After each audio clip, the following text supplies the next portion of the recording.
Magandang umaga po sa inyo lahat. Isang katanungan po ang natanggap ko mula sa aking kaibigan. Saan daw po ba mababasa na inamin ni Kristo na siya ay Diyos?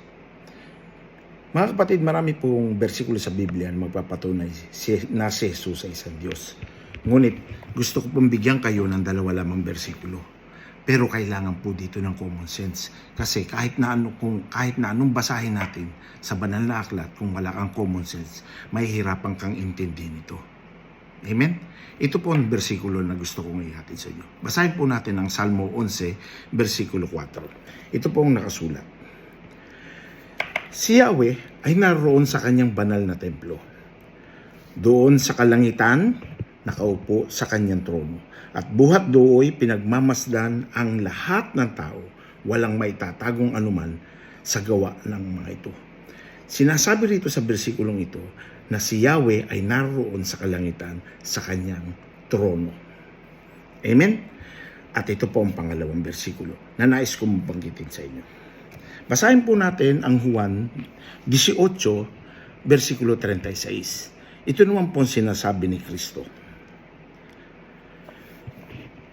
Sumagot si Jesus, ang kaharian ko'y hindi sa sanlibutang ito.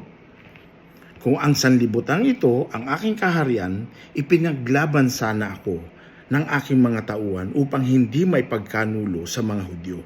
Ngunit hindi mula sa sanlibutang ito ang aking kaharian. Amen?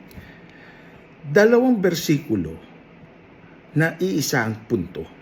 Sinasabi sa Juan 18:36 na si Kristo ay may kaharian at hindi rito sa lupa na to kundi sa langit.